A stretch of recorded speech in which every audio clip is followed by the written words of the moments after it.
So welcome to YouTube channel diamond jewellery manufacturing. So जहाँ पे हमारा प्रीवियस एपिसोड खत्म हुआ था वहाँ से हम लोग अभी स्टार्ट करते हैं एंड स्टार्ट करके हम लोग नेक्स्ट एपिसोड अपना जो था डायमंड ज्वेलरी का, जैसे हमारा कैड और कैम प्रीवियसली एपिसोड में कंप्लीट हुआ था। सो दिस एपिसोड हम लोग स्टार्ट करेंगे अभी कास्टिंग का। सो जो कास्टिंग का मेथड है कैड और कैम होने के बाद में जो नेक्स्ट स्टेप रहता है वो हम लोग स्टार्ट करेंगे आज, और उसके बाद में हम लोग कुछ बातें करेंगे एक टेक्निकल पॉइंट पे, वो उसी रिलेटेड टेक्निकल पॉइंट रहेगा। जैसे स्टार्ट करते हैं कि अगर कास्टिंग करना है, कुछ भी करना है, जब हमारा कैम हो जाता है, कैम का आउटपुट आ जाता है, वो कैम के आउटपुट आने के बाद में कास्टिंग करने के लिए हमें क्या करना है। उसके लिए हमको ट्री बनाना पड़ता है। फर्स्ट प्रोसेस रहता है ट्री मेकिंग। जो वैक्स पीस निकलता है, वैक्स पीस आने के बाद में सीपीएक्स रहता है, इधर वैक्स पीस रहता है, वो वैक्स पीस को लेके उसका ट्री बनाना रहता है। जो ट्री हेल्प करता है गोल्ड उस तरीके से फ्लो होने के लिए। एक स्टेम रहता है, स्टेम के ऊपर हर एक वैक्स पीस लगाया जाता है। वो बहुत इंपॉर्टेंट है कि कौन से एंगल में लगाया जाता है, बिकॉज हर एक एंगल फिक्स रहते हैं, 45 डिग्रीज, 90 डिग्रीज। अलग अलग ट्रीज बनाने के लिए अलग अलग मेथड यूज किए जाते हैं। और जो ट्री बनाने के लिए जो स्टेम के ऊपर जब आपका कोई भी प्रोडक्ट लगता है, वो प्रोडक्ट लगने के लिए एक पर्टिकुलर स्प्रू डिजाइन किया जाता है। वो स्प्रू, हर एक स्प्रू डिजाइन वाइज रहता है, डिजाइन वाइज क्रिएट किया रहता है। आइदर किसी किसी कंपनी में स्प्रू गैलरी बना होना चाहिए। आई वुड सजेस्ट कि जब भी आप कोई भी मैन्युफैक्चरिंग कर रहे हो, वो जो मैन्युफैक्चरिंग कंपनी है, मैन्युफैक्चरिंग कंपनी ने अपने यहाँ पे एक स्प्रू गैलरी होना बहुत जरूरी है कि आपका प्रोडक्ट कौन सा थिकनेस में रहने वाला है, कौन सा फ्लो रहने वाला है। जो अलग अलग फ्लो है, अलग अलग फ्लो के लिए अलग अलग स्प्रूज बनते हैं। ये थिकनेस, उसका फ्लो, उसका स्प्रू कैसे होना चाहिए, अलग अलग टाइप के स्प्रू है। फॉर एग्जांपल मैं आपको 2-3 स्प्रू जस्ट बता देता हूँ। एक रहता है यू, एक रहता है वी, एक रहता है त्रिशूल। ये 2-3 स्प्रू जो यूजुअली आइदर एक रहता है ओवल में सिंगल स्प्रू। अलग अलग स्प्रूज यूज किए जाते हैं ट्री में लगाने के लिए और गोल्ड फ्लो आने के लिए, प्रॉपरली फील होने के लिए पीसेस। कंपनी अकॉर्डिंगली उनके ट्रायल एंड एरर करके, उनका R&D करके वो सब कुछ किया जाता है। और जब उनका R&D कंप्लीट होता है, अकॉर्डिंगली वो लोग उनके स्क्रूज फाइनलाइज करते हैं। और जब भी ट्री बनता है, तो ट्री बनने के लिए उनका एक एंगल्स फिक्स रहता है, उनके ट्री की लेंथ फिक्स रहती है, उनके ट्री की थिकनेस फिक्स रहती है, विड्थ फिक्स रहती है, और जिस तरीके का स्क्रू रहता है वो भी फिक्स रहता है। आई वुड सजेस्ट हर एक कंपनी को अपनी स्क्रू गैलरी उनकी हर एक के पास होनी बहुत जरूरी है। उससे होगा क्या, हर बार आपको नए नए स्क्रूज बनाने नहीं पड़ेंगे, और जो लोग काम कर रहे हैं उनको भी राइट डायरेक्शन में काम करने के लिए मिलेगा। हम आगे बढ़ते हैं। जिस तरीके से ये स्क्रू लगाने के बाद में ट्री मेकिंग किया जाता है, ये ट्री मेकिंग का प्रोसेस बहुत इंपॉर्टेंट रहता है। ट्री मेकिंग होने के बाद में आपको प्रॉपरली ट्री मैग्निफिकेशन ग्लास के अंदर देख लेना है, कहीं पे भी ट्री क्रैक है क्या, कहीं पे भी आपका पीस टूटा हुआ है क्या। आइदर कहीं पे जो शोल्डर से हम लोग उसको अटैच करते हैं, बिकॉज ऑफ दैट शोल्डर कहीं पे भी कुछ भी डैमेज हो गया है क्या, कोई पीस डैमेज है क्या। और सेकेंडली, और बहुत इंपॉर्टेंट थिंग, जब भी आप ट्री लगाते हो, आपके ट्री अलग अलग कैरेट्स में रहते हैं, अलग अलग कलर में रहते हैं। अलग अलग कैरेट के और अलग अलग कलर के ट्री सेपरेट ही रखें, वरना होता क्या है, जब भी आप ट्रीज या एक साथ रखते हो तो पॉसिबली मिक्स होने का चांसेस रहता है। वो मिक्स ना होने के लिए आप आपके कैरेटेज और कलर वाइज ट्रीज अलग रखें। अब अपना ट्री बन के हो गया। ट्री का आपको जस्ट एक एग्जांपल पता चल गया कि ट्री कैसे बनता है और वो उसका रीजन क्या होता है। यूजुअली कोनिकल ट्री बनाना चाहिए, बिकॉज जब भी गोल्ड फ्लो होगा तो फ्लो वो इक्वली फ्लो हो जाएगा और अच्छी तरीके से, पूरी तरीके से गोल्ड वहां पे फ्लो होके हर एक पीस तक पहुंच जाएगा और आपका पीस अच्छा भर के आएगा। रीजन वही रहता है। जब अब ये वैक्स का ट्री बन गया, उसके बाद में आता है इन्वेस्टमेंट प्रोसेस। इन्वेस्टमेंट के लिए आज के तारीख में तो बहुत अच्छा मशीनरीज आ गई है। आपको सिर्फ फ्लास्क के अंदर ये ट्री प्लेस करना है। हर एक कंपनी में अलग अलग फ्लास्क रहते हैं। 8 इंच का रहता है, 12 इंच का रहता है, 10 इंच का रहता है। आपके फर्नेस के हिसाब से आपके फ्लास्क रहते हैं। आपके पास जो भी अवेलेबल फ्लास्क और आप जिसमें कास्टिंग करते हो, वो फ्लास्क यूज करके हर एक कंपनी अपनी अपनी कास्टिंग करती है। 12 इंच का मैक्सिमम रहता है, जिसमें अच्छी तरीके से आपका फर्नेस के अंदर बैठ जाता है। उसमें मैक्सिमम पीसेस भी लगते हैं। आपका जो मेटल यील्ड रहता है वो भी कम आता है। सेकेंडली, जब भी आपका इन्वेस्टमेंट का जो प्रोसेस है, इसके लिए मशीनरीज है जिसके अंदर आपको ट्री लोड करना होता है। जैसे फ्लास्क लोड करोगे, उसका पाउडर उसके अंदर पोर हो जाता है। पाउडर पोर होने के बाद में वो ट्री पूरी तरीके से इन्वेस्टमेंट होके पूरा एरिया, जो पाउडर, लिक्विड पाउडर रहता है, वो पूरी तरीके से एरिया ले। ये फॉर कास्टिंग एक स्पेसिफिक पाउडर आती है, ओके, स्पेसिफिक कंपनीज बनाती है। वो पाउडर्स, नॉट कि अपने नॉर्मल जो पाउडर रहती है वो यूज़ किए जाते हैं। उसके लिए स्पेसिफिक पाउडर है जो अलग अलग कंपनीज यूज़ करते हैं, जिसका इम्पैक्ट डायमंड पे ना हो, जिसका इम्पैक्ट गोल्ड पे ना हो, और बहुत सारे फैक्टर्स है उसमें। आप पूरी अगर मैं डिटेल्स में जाऊंगा तो वो बहुत टाइम लग जाएगा उसके लिए। सो जस्ट बेसिक आपको ये पाउडर जो रहती है, ये पाउडर हम लोग यूज़ करते हैं इन्वेस्टमेंट पर्पज़ के लिए।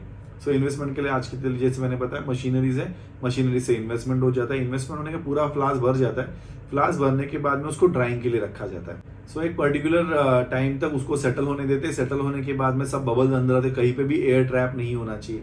सो पूरा का पूरा एयर निकल जाता है। जब एयर कंप्लीटली निकल जाता है दैट मीन्स वो इन्वेस्टमेंट प्रॉपरली हुआ है, ऐसे हम लोग इंडस्ट्री में मानते हैं। सो जैसे सेटल डाउन हो गया, अच्छी तरीके से इन्वेस्टमेंट हो गया, सो अब वो फ्लास्क उठा के फर्नेस के अंदर रखते हैं। सो फर्नेस के अंदर बर्नआउट साइकिल रहता है, जो हर एक कंपनी में अलग अलग साइकिल है। कोई 12 आवर्स का साइकिल फॉलो करता है, कोई 14 आवर्स का साइकिल फॉलो करता है, कोई 18 आवर्स का साइकिल फॉलो करता है। सो डिफरेंट डिफरेंट साइकिल्स है, उनके अकॉर्डिंगली उन्होंने बनाए हुए हैं।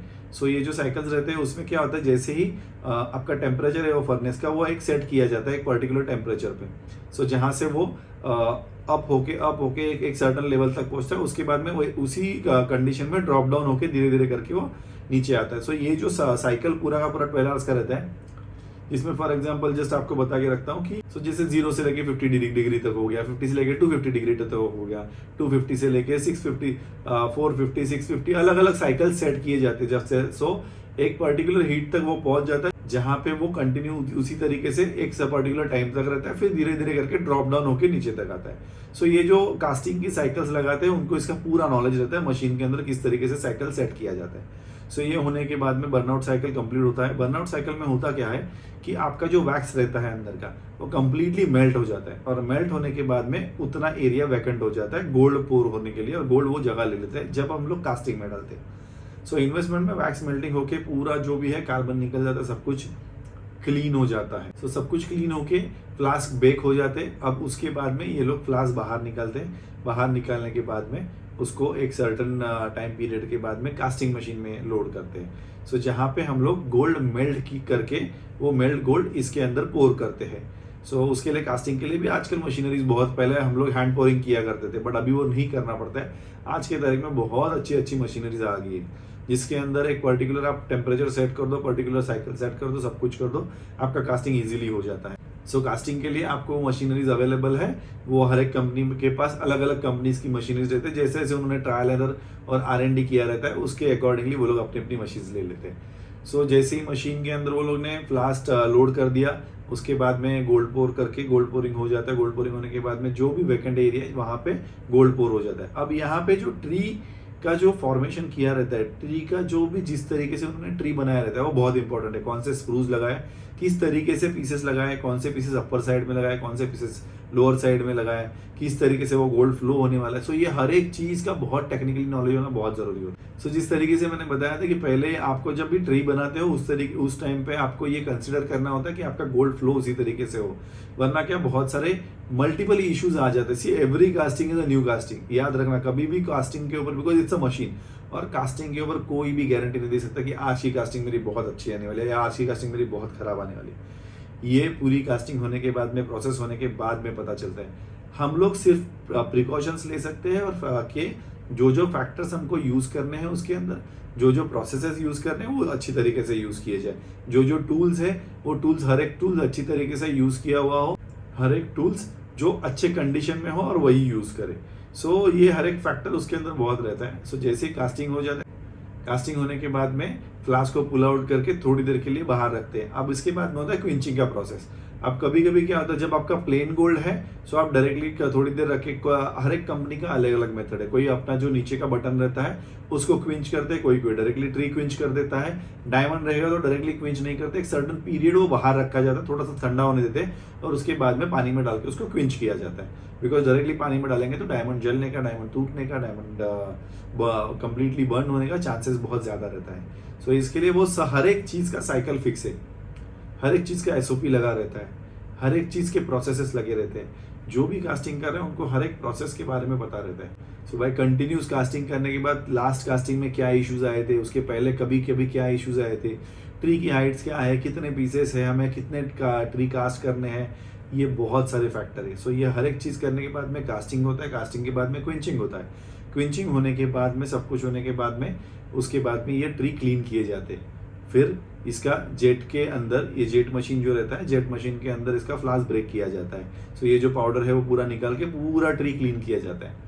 और अब जो ट्री था वैक्स के अंदर, now it is converted to the gold, यानी कोई भी metal, not only gold, metal silver रहेगा, प्लैटिनम रहेगा, जो भी कलर का, जो भी मेटल का हमें कास्टिंग चाहिए रहता है वो मेटल में फिर वो कन्वर्ट हो जाता है वैक्स टू मेटल।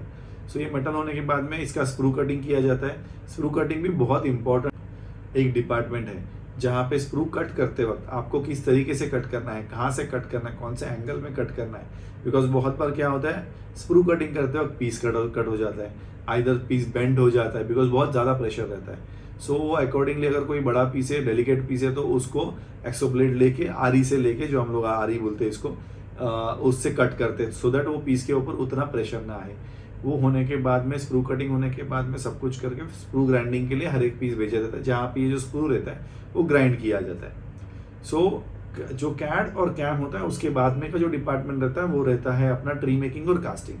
सो जैसे मैंने आपको ये पूरा प्रोसेस बताया ट्री मेकिंग और कास्टिंग का, ये बहुत क्रूशियल डिपार्टमेंट है ज्वेलरी का अंदर। एक पर्टिकुलर प्रोसेस से आके अब इस प्रोसेस से उस प्रोसेस में फॉर्मेशन होने वाला है। सो ये एक बहुत, बोलते हैं ना, ज्वेलरी का हार्ट है, एक बहुत क्रूशियल प्रोसेस है जहाँ पे मल्टीपल फैक्टर्स अटैच होते हैं, मल्टीपल एरर्स होने के चांसेस रहते हैं और बिकॉज ऑफ दैट उसका इम्पैक्ट प्रोडक्ट पे आने का पॉसिबिलिटी रहता है। जैसे कभी कभी नॉन फिल आ जाते हैं, कभी कभी बिकॉज ऑफ मेटल का एरिया, डायमंड दूसरी जगह पे चला जाता है। बहुत बार ऐसे होता है कि मेटल के अंदर पोरोसिटी आ जाती है, मेटल के अंदर मेटल इंक्लूजन्स आ जाते हैं। सो मेटल, उसकी वजह से पूरा कास्टिंग फिर होता क्या है, अब इसकी वजह से आपका जो पूरा मेहनत रिया रहता है, जो ट्री मेकिंग करने का, वैक्स पीस निकालने का, वैक्स सेटिंग करने का, आइदर कास्टिंग करने का, गोल्ड पोर करने का, गोल्ड का फिर 2 दिन का जो साइकिल था, वो ये हर एक पूरा का पूरा प्रोसेस वेस्ट हो जाता है और फिर अपने को जीरो से लेके वापस स्टार्ट करना पड़ता है। सो इसीलिए बहुत क्रूशियल डिपार्टमेंट है जहाँ पे बहुत टेक्निकल नॉलेज होना बहुत ज़रूरी है, बहुत संभाल के किया जाता है। सो इसी तरीके से ये पूरा का पूरा प्रोसेस किया जाता है कास्टिंग का और ट्री मेकिंग का।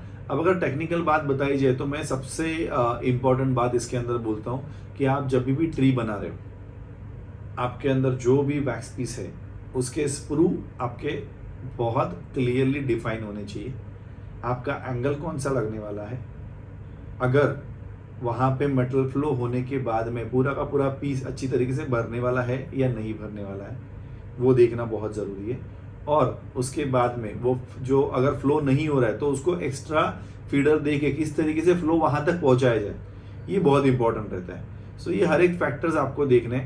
और टेक्निकली कंज्यूमर्स के लिए बताया जाए तो देखो, ये कास्टिंग करने के बाद में जैसे हम 18 कैरेट में गोल्ड बनाते हैं, 14 कैरेट में बनाते हैं, 10 कैरेट में बनाते हैं। जहाँ डायमंड ज्वेलरी यूजुअली 18, 14 और 10 में बनता है, राइट। और जो गोल्ड का रहता है वो 22 कैरेट से स्टार्ट होता है। सो जब ये मिक्सिंग होता है, कास्टिंग होता है, हर एक चीज़ जब मेल्टिंग करते हैं, मेल्टिंग करने के बाद में जो अलॉय और गोल्ड मिक्स करके उसका कैरेटेज जिस तरीके से मेंटेन किया जाता है। सो 18 कैरेट गोल्ड बाहर नहीं मिलता है, जैसे 24 कैरेट ही गोल्ड रहता है।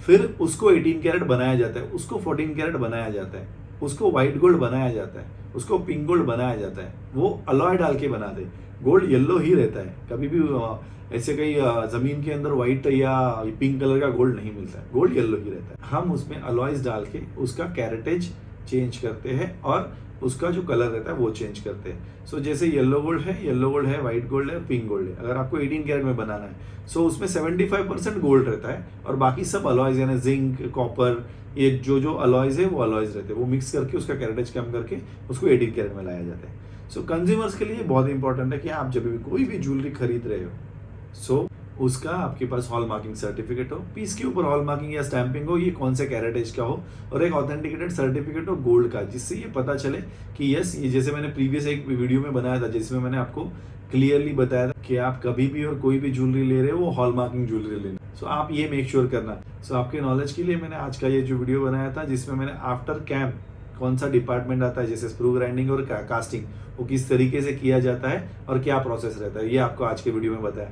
सो और नेक्स्ट वीडियो में हम लोग नेक्स्ट डिपार्टमेंट लेके आएंगे।